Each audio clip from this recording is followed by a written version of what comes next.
O tema da nossa palavra hoje é a reconciliação de Jacó com Esaú. Aí você poderia dizer, o que tem a ver, numa noite de domingo, nós falarmos sobre a reconciliação de dois homens da Bíblia? Deus tem muito a falar conosco mediante a reconciliação desses dois homens. A reconciliação de Jacó com Esaú. Capítulo 32, do verso 1 ao 8, diz assim: Jacó também seguiu o seu caminho, e anjos de Deus vieram ao encontro dele.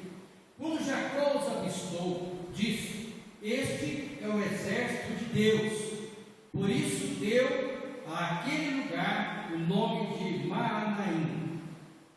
Jacó mandou mensageiros adiante dele a seu irmão Esaú, na região de Seir, território de Edom, e lhes ordenou: Vocês dirão o seguinte ao meu senhor Esaú: Assim diz o teu servo Jacó: Morei na casa de Labão, e com ele permaneci até agora. Tenho bois e jumentos, ovelhas e cabras, servos e servas. Enviou agora esta mensagem ao meu senhor para que me recebas bem. Quando os mensageiros voltaram a Jacó, disseram-lhe: Fomos até ao seu irmão Esaú, e ele está vindo ao seu encontro, com 400 homens.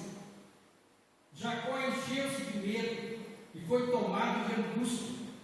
Então dividiu em dois grupos todos os que estavam com ele, bem como as ovelhas, as cabras, os bois e os camelos, pois assim pensou: se Esaú vier e atacar um dos grupos, o outro poderá escapar. Só até o verso 8. Então, durante quase 20 anos, Jacó saiu da casa de seus pais em Canaã, e de acordo com a soberania de Deus, agora é o momento dele voltar para a sua terra natal, para dar continuidade ao propósito de Deus, que era ter uma nação santa, que era ter a nação de Israel, para através dela ele trazer o Salvador, o Messias prometido desde a fundação do mundo, né? Desde a queda do homem na Noé. A primeira profecia acerca da vinda do Salvador aconteceu lá nos primeiros capítulos da Bíblia, em Gênesis, quando o homem caiu no Éden. Então Deus prometeu restaurar o homem a partir dali. E o Senhor havia chamado Abraão, em seguida Isaac e então Jacó, os três grandes patriarcas da nação de Israel. Nesta noite nós estamos contando a história desse último patriarca chamado Jacó, porque em determinado dia ele deixou a sua casa, porque ele usurpou do direito de primogenitura do seu irmão. Ele enganou seu irmão e então recebeu a bênção do pai Isaac. E agora, tendo recebido a bênção do seu pai Isaac, ele tinha a bênção da primogenitura. Ele, a partir daquele momento, era o herdeiro da bênção material e o herdeiro da bênção espiritual. A bênção espiritual é aquela que daria continuidade à semente santa, para então o Senhor estabelecer a nação de Israel. Jacó então assume agora a posição de Esaú, posição de primogenitura, tendo assim enganado o seu irmão. E o seu irmão fica por demais furioso com ele e queria matá-lo. E para que essa tragédia não acontecesse, Rebeca então chama Jacó e o manda embora para a casa do seu irmão Labão, lá em Padã Arã, onde é a Síria hoje. Eles estavam onde é Israel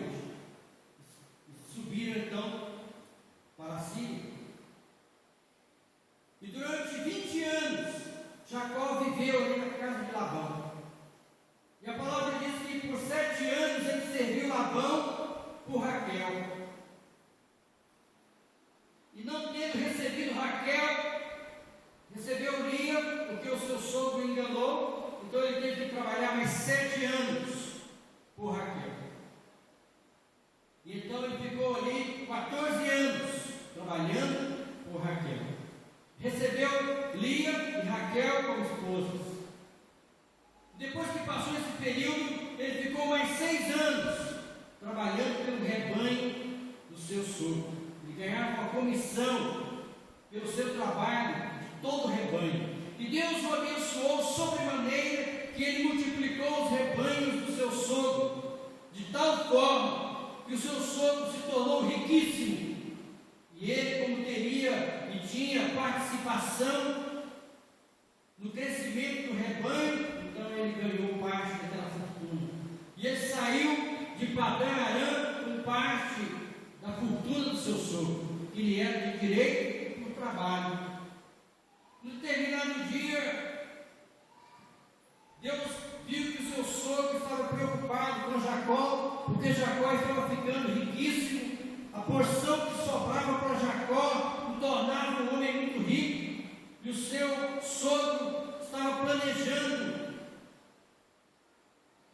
estava tramando contra ele, para tomar os seus bens. Então Deus disse para Jacó: Jacó, chegou o tempo de você voltar para a sua terra, chegou o tempo de você voltar para a sua parentela. Então o Senhor, durante esses 20 anos, tratou com Jacó. Nesses 20 anos, Deus estabeleceu a casa de Jacó. Nesses 20 anos, Jacó teve lá os seus filhos. E agora Jacó volta para a terra de Canaã. Já com uma família formada e riquíssima. E quando ele... Mas havia uma rixa entre ele e o seu irmão, que ocorreu há 20 anos atrás, e ele sabia que o seu irmão estava furioso contra ele, e quem sabe teria alimentado essa fúria por esses 20 anos. Esse era o pensamento de Jacó. E então Jacó volta conforme a ordem de Deus. Deus ordena que ele volte. Não precisa abrir a Bíblia, mas lá está escrito em Gênesis 32, 9 e 12, diz assim: Deus dizendo a ele: volte para a sua terra e para os seus parentes, e eu te farei prosperar. Esteja certo de que eu farei prosperar, e farei seus descendentes tão numerosos como a areia do mar, que não se pode contar. Então, naquele momento, ele não só recebeu uma ordem de Deus para voltar, mas recebeu também uma promessa de Deus de proteção, de livramento e de prosperidade. E diante dessa palavra, ele não teria outra opção senão voltar para a terra dos seus pais e peregrinar em Canaã, para que em tempo próprio o Senhor então tivesse formada a nação de Israel, para que no tempo próprio ele pudesse trazer o Salvador. O Senhor estava preparando tudo para a vinda do Senhor Jesus, e Jacó fazia parte de todo esse processo. E se houvesse uma interrupção na vida de Jacó, se Jacó fosse morto, os seus familiares fossem mortos, com certeza haveria uma interrupção nesse processo de Deus para trazer o Salvador. Então ele estava nesse processo. Meus irmãos, eu e você, nós fazemos parte de um processo de Deus. Deus tem um plano, que é formar uma grande nação, uma nação santa, um povo adquirido por Ele, para ser sacerdotes de Deus, para reinar com Ele. Então nós fomos incluídos nesse grande projeto de Deus, que é sermos sacerdotes de Deus, e não apenas sacerdotes de Deus, mas para sermos reis, juntamente com Ele, e reinarmos sobre toda a terra, sobre todas as coisas, juntamente com Cristo. Esse é o projeto de Deus para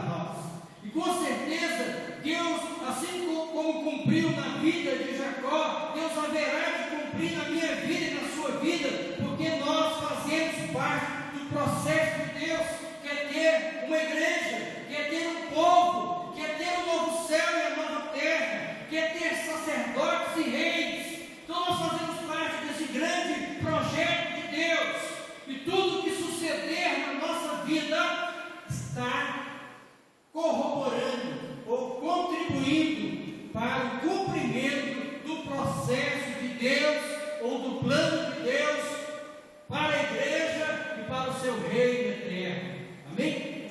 Então é um privilégio nós fazermos parte do grande projeto de Deus, que é sermos reis e sacerdotes para Deus. Então, se assim somos, não podemos temer. Amém? Não podemos temer, simplesmente temos que nos entregarmos nas mãos desse Todo-Poderoso, desse Deus todo-suficiente e capaz, que vai cumprir todo o seu plano em nossas vidas e para Ele próprio. Amém? Esse é o Deus que nós servimos. Então o que acontece? Jacó estava indo em direção a Canaã, e Jacó percebeu que estava se aproximando das tendas do seu irmão, e ele então envia mensageiros. Jacó manda mensageiros avisar a Saul que ele está chegando, a Esaú que ele está chegando. Olha, o seu irmão Jacó mandou te avisar, Esaú, que ele está chegando com ovelhas, cabras, bois, camelos, com suas mulheres, com seus filhos e com todos os seus serviçais. Ele está vindo aí atrás. E naquele momento, Esaú pega 400 homens e vai se encontrar com Jacó. E os mensageiros chegaram primeiro e disseram a Jacó: olha, Jacó, o seu irmão está vindo ao seu encontro com 400 homens. Então, por que Esaú viria ao encontro de Jacó com 400 homens? Qual seria a intenção dele? Certamente ele dizia no seu coração: se ele vier para tentar usurpar o que eu tenho, o que ficou do nosso pai, então eu vou resisti-lo com os 400 homens. Mas se ele veio em paz, então eu estou lá para dar um abraço nele. Com certeza foi essa a intenção de Esaú. Mas isso afligiu muito o coração de Jacó. Jacó ficou com medo e muito angustiado. Jacó dividiu em 2 bandos todos que estavam com ele, inclusive os animais, pois pensava: se Esaú vier e atacar um dos grupos, o outro poderá escapar. Então, Jacó começou a planejar: como vou fazer diante de tal situação? Ele está vindo ao meu encontro com 400 homens, eu não sei qual é a intenção dele, então eu vou separar, vou dividir os meus filhos. Uma de minhas mulheres irá mais à frente com os filhos dela, os outros mais atrás, os meus servos lá na frente, os animais lá na frente, e então vou deixar aqueles que eu amo muito lá atrás, na retaguarda, para serem os últimos, caso sejam atacados. Quem sabe eles terão oportunidade de fugir e se salvarem. Então ele começou a planejar e a ver o que faria, tentou encontrar uma solução para aquela situação difícil em que ele se encontrava, porque agora Deus o mandara para a terra dos seus pais. Era impossível continuar vivendo na terra do seu tio Labão. Ele saiu da Síria e para lá não poderia voltar mais. Inclusive ele prometeu ao seu sogro que para lá não voltaria mais. Então ele não tinha outra alternativa senão ir para a terra de Canaã, onde Deus o havia mandado voltar.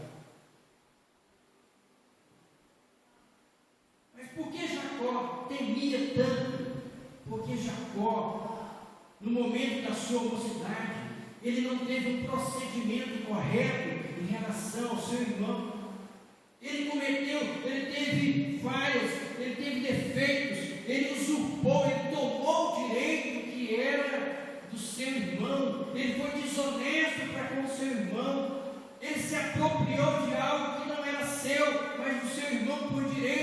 porque o seu irmão nascera primeiro do que ele. Então o primeiro filho, por isso a palavra diz, o primeiro filho é que tem a primogenitura, que é confirmado pela bênção do Pai sobre ele. Mas Jacó recebeu a bênção da primogenitura. Foi na frente, não nasceu primeiro, mas foi na frente, porque ele sabia o valor que isso tinha. Ele deu importância mais às coisas espirituais do que qualquer outra coisa.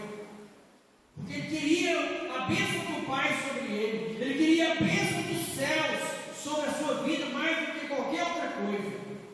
Ele valorizou a pessoa de Deus. Ele valorizou o projeto de Deus mais do que qualquer coisa na sua vida. Muitos de nós precisamos, irmãos, nós precisamos valorizar a bênção de Deus sobre a nossa vida. Amém? Valorizar mais a pessoa de Deus, o reino de Deus, mais do que todas as demais coisas. Por isso a palavra diz: buscar em primeiro lugar o reino de Deus, e as demais coisas vos serão acrescentadas. Então Jacó teve represálias por parte do seu irmão, devido aos atos desonestos que praticaram. Ao usurpar da primogenitura de seu irmão, e assim sendo, ele presumia que seu irmão lhe pagaria mal com mal. Ele fez o mal para o seu irmão, e ele presumia que o seu irmão lhe pagaria esse mal também com o mal. Mas ao longo desses 20 anos, também Deus aplacou a ira de Esaú. Deus trabalhou no coração dele aquilo, e então, como vocês vão perceber daqui a pouco, você vai verificar que no coração dele não ficou ressentimento por essa situação, porque Deus o deixou também numa condição confortável, muito embora ele não fosse agora o primogênito, o herdeiro da bênção espiritual, mas ele foi o herdeiro do seu pai. Tudo que era de Isaac ficou para Esaú, e a Bíblia diz que Isaac era um homem riquíssimo. Ele não era só um homem rico, a Bíblia diz que ele era um homem riquíssimo, e toda a riqueza de Isaac ficou para Esaú. E Esaú estava numa situação confortável, porque também era um homem riquíssimo. E agora tem um reencontro com o seu irmão, que vem da Síria, que vem de Padã Arã, também riquíssimo. E você percebe no encontro deles que ele não teve ressentimento, mas até que eles se encontrassem, algumas coisas aconteceram. E essas coisas que aconteceram, que nós queremos ressaltar nessa noite, é que queremos tomar como exemplo para nós, para que não façamos semelhante ao que Jacó fez.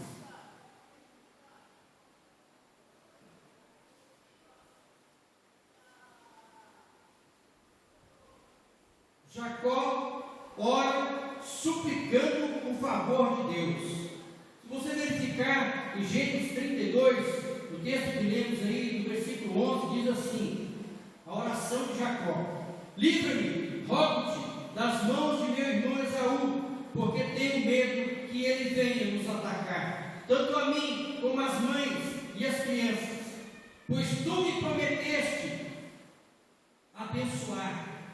Senhor, me livra. O Senhor me prometeu abençoar, o Senhor prometeu que estaria comigo. Deus, e agora chegou a hora. Chegou a hora de eu experimentar o teu livramento. Chegou a hora de eu experimentar a tua promessa, o teu socorro. Então, naquele momento, Jacó orou ao Senhor. E quem tem uma promessa semelhante a esta, de Deus, e a Bíblia diz que Deus não é homem para mentir, e nem filho de homem para se arrepender. Então ele tinha em mãos e no coração uma promessa de Deus, de livramento, de abençoá-lo, de prosperá-lo. E depois dessa oração, ele só teria que ficar com Sim ou não? Ele se viu diante de uma situação complicada, diante de uma situação difícil, e ele não poderia fazer nada. Ele teria que apenas descansar em Deus. É assim que você faz?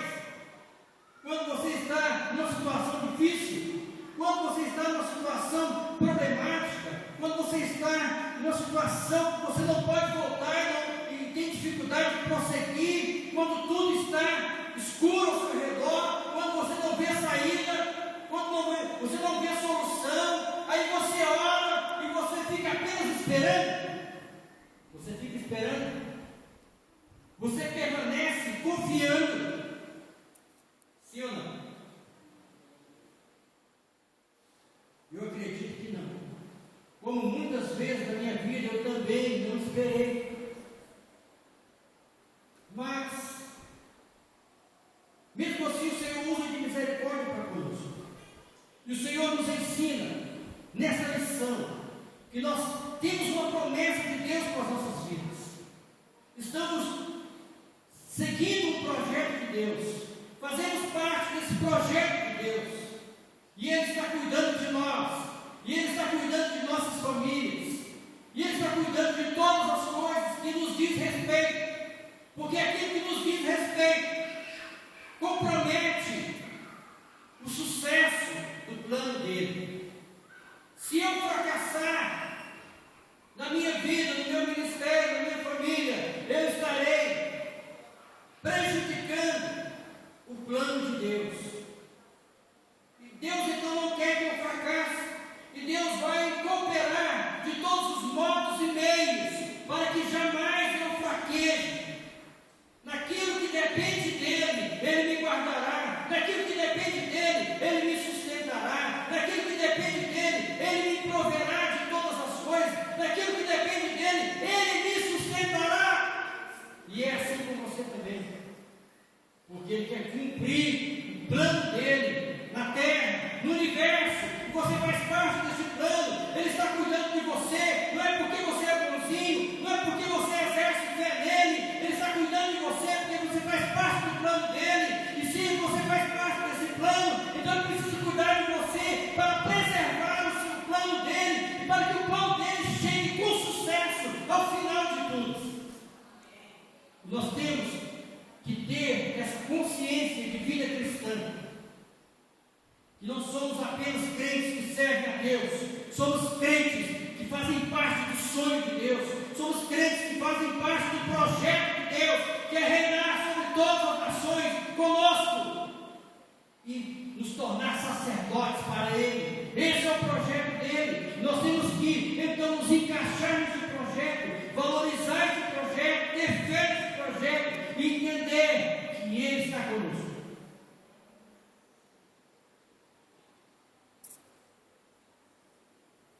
Alguém lê, por favor? Vou pedir a missionária que lê para nós. Gênesis 32, verso 13. 32, verso 13.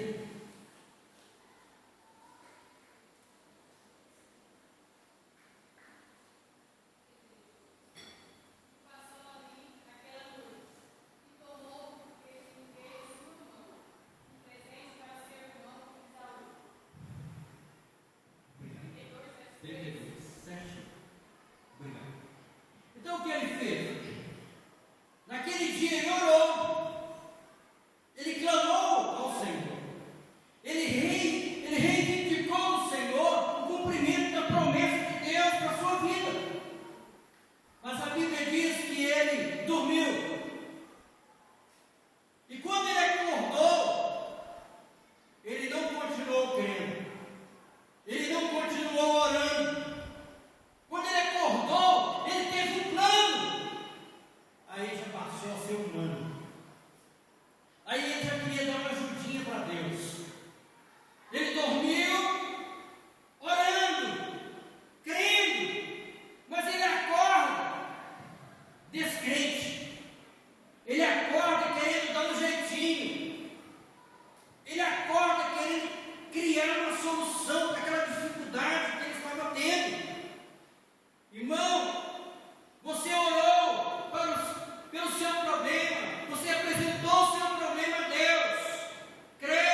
para você vai se cumprir, porque Ele prometeu.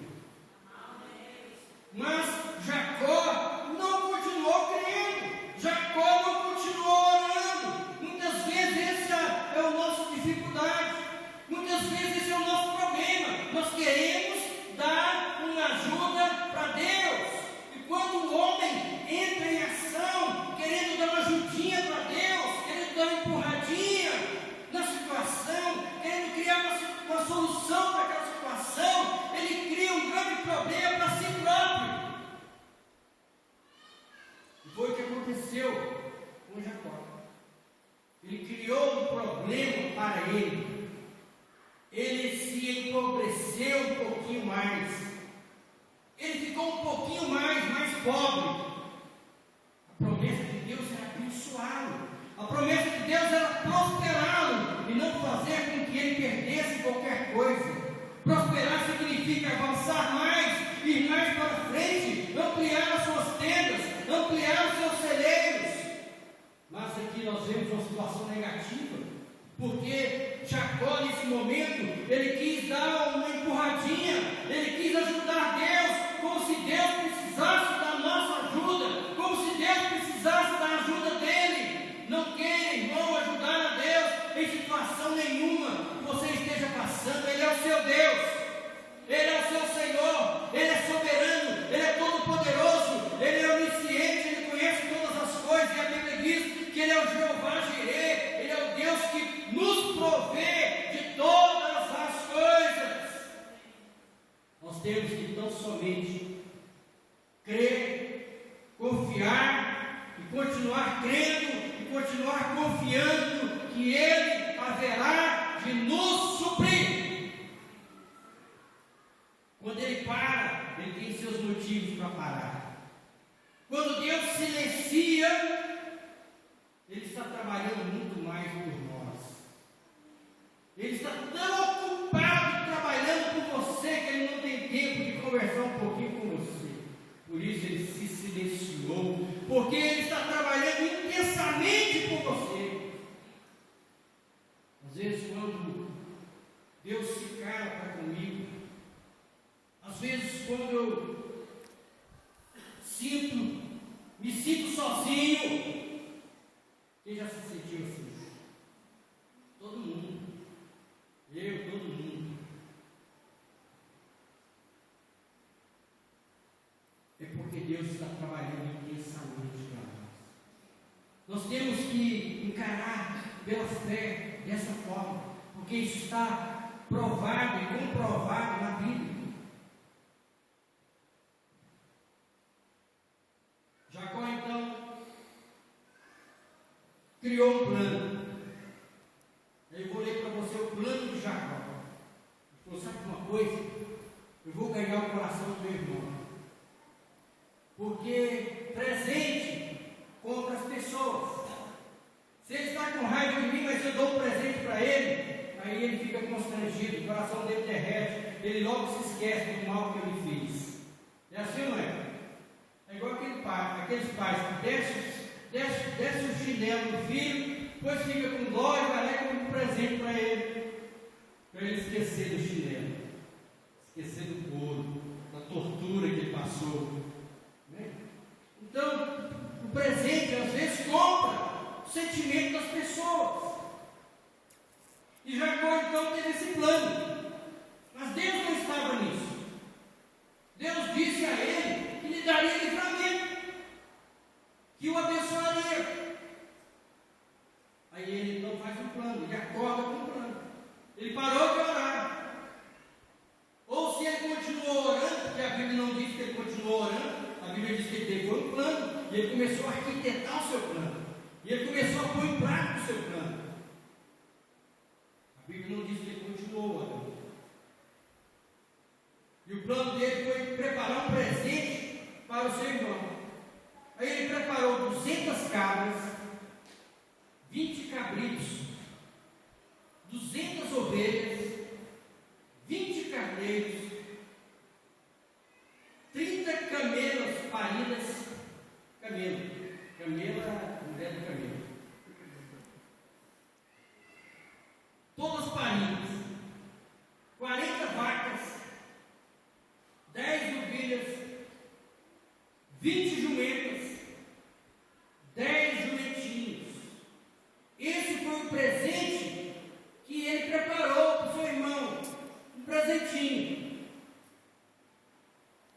E esse presente calculado em dólar, teve um economista lá nos Estados Unidos que calculou isso aqui, em dólar, em 2003. Então, em 2003, esse economista calculou em dólar esse pequeno presente para comprar o coração do seu irmão. E sabe quanto custou tudo isso aqui? $100 mil. Tudo isso aqui custa $100 mil. Esse era um pequeno presente com o qual ele queria ganhar o coração do seu irmão.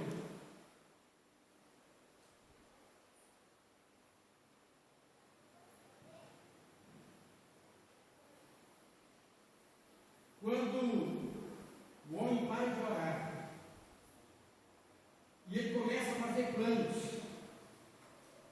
ele começa a se empobrecer, ele começa a perder o que ele possui, ele começa a atrapalhar o projeto de Deus para a sua vida. Meu irmão, quando nós estamos passando por um problema, quando nós estamos passando por uma dificuldade, e nós oramos, nós colocamos diante do Senhor, e em seguida nós queremos ajudar a Deus, não pense que você estará ajudando, você só vai atrapalhar. Porque tudo que você fizer, isso vai atrapalhar o plano de Deus para a sua vida. Isso vai diminuir o projeto de Deus para a sua vida. Isso vai trazer danos para a sua casa. Isso vai trazer danos para a sua família. Não queira ajudar a Deus. Nós temos que confiar e continuar confiando no Senhor. Uma das palavras, há um texto no Novo Testamento que me impressiona muito. E às vezes eu vivo algumas situações da minha vida que eu me agarro a essa palavra. Logo me vem essa palavra e eu começo a exercitar o meu espírito, começo a exercitar a minha fé, e eu falo, eu preciso disso. Jairo, a sua filha estava à beira da morte, e ele pediu ao Senhor que fosse à casa dele, orar pela sua filha. E o Senhor então aceitou o convite, e o Senhor estava indo em direção à sua casa. Uma multidão o impedia, uma multidão o cercava, uma multidão dificultava o acesso dele à casa de Jairo. De repente, aparece uma mulher lá e toca as vestes de Jesus, e ela é curada de uma hemorragia que tinha 12 anos. E naquele momento Jesus para, e Jesus quer saber quem tocou nele, e os discípulos dizem, Senhor, mas uma multidão te cerca, e o Senhor para perguntar quem te tocou, e ele disse, mas alguém me tocou com fé, alguém me tocou porque eu senti sair poder de mim, alguém me tocou. E nesse processo todo, parando aqui e acolá, o Senhor se demorou para chegar à casa de Jairo. E então vem mensageiros da casa de Jairo e dizem a ele, Jairo, não incomodes mais o mestre está por demais ocupado, a sua filha já morreu, não há mais o que fazer. Jesus ouviu aqueles mensageiros dizendo aquela mensagem a Jairo, e Jesus olha para Jairo e diz assim, continua crendo como no início, eu vou à sua casa, mas continua crendo como no início. Eu sei que tudo acabou, eu sei que sua filha morreu, eu sei que para o homem não tem solução, tudo acabou, tudo que você queria já não pode ser mais. Mas você está falando é com Deus. E com Deus tem jeito mesmo quando tudo acaba. Mesmo quando todos os recursos se esgotam, quando se trata de Deus a solução, quando se trata de Deus a saída. E o Senhor disse a ele, continue crendo como no início, mesmo que tudo tenha acabado, mesmo que a sua esperança em relação à sua vida tenha acabado agora, mas continue crendo tudo vai ser diferente. E a Bíblia diz que ele continuou crendo. E ele acompanhou Jesus.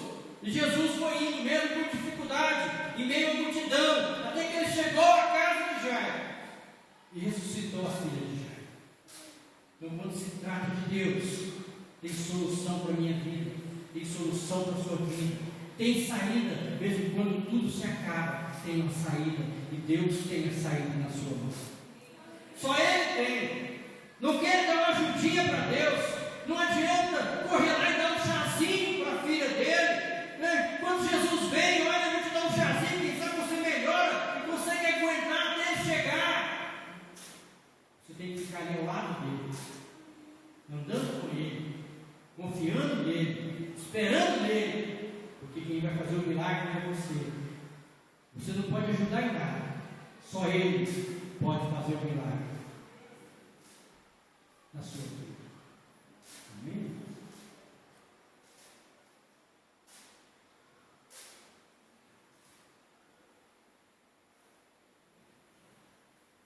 Gênesis 33, de 1 a 9. Vamos ler?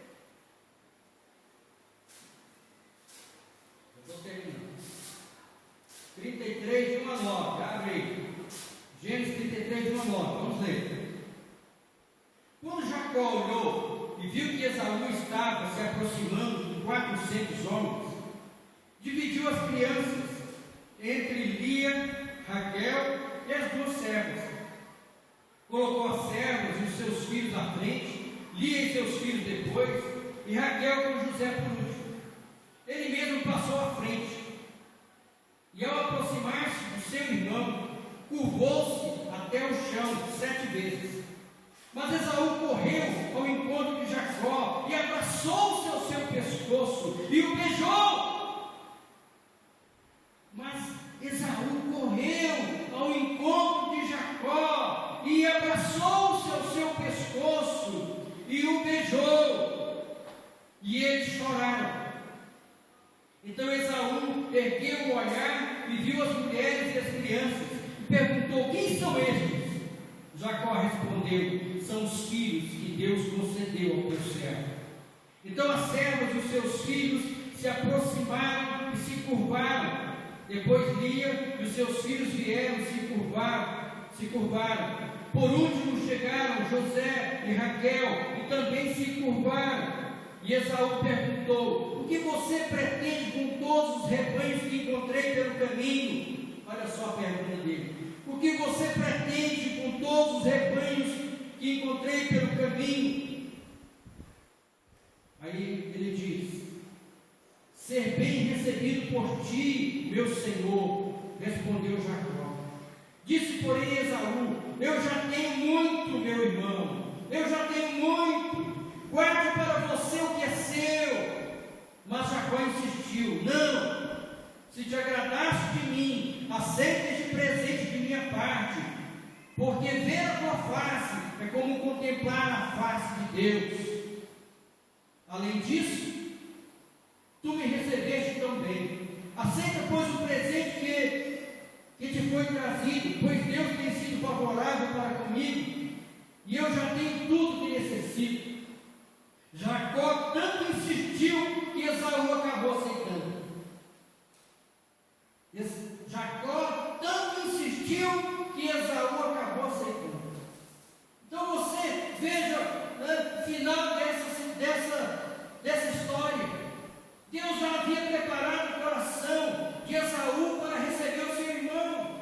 Tanto que quando Esaú viu seu irmão, ele correu e abraçou-se ao seu pescoço, e ambos se alegraram, e ambos choraram de grande alegria por estarem ali juntos. Deus havia feito tudo, não se precisava fazer nada.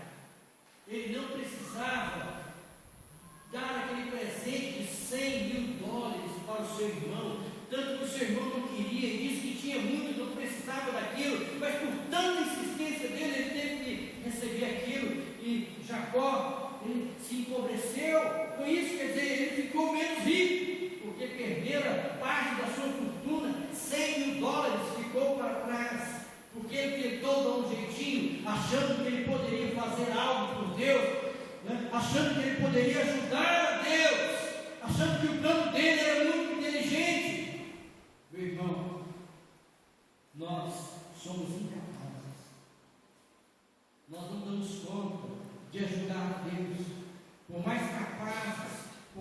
inteligentes, por mais fortes que sejamos, nós não nos igualamos nem um pouquinho a Deus.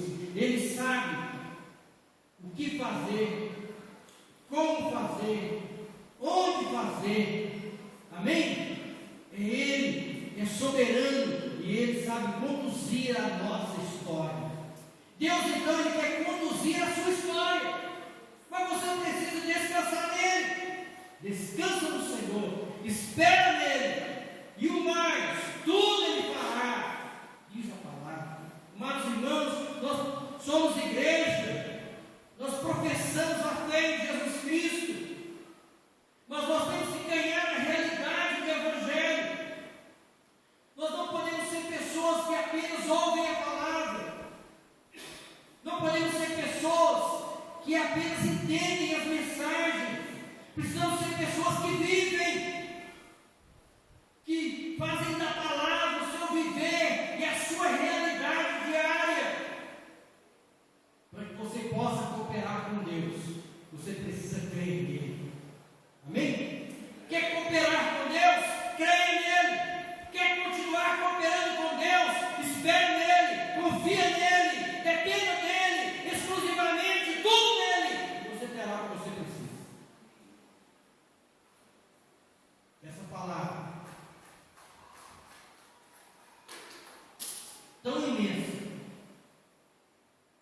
em tantas palavras, porque é Deus tentando nos convencer de que Ele é o nosso Deus.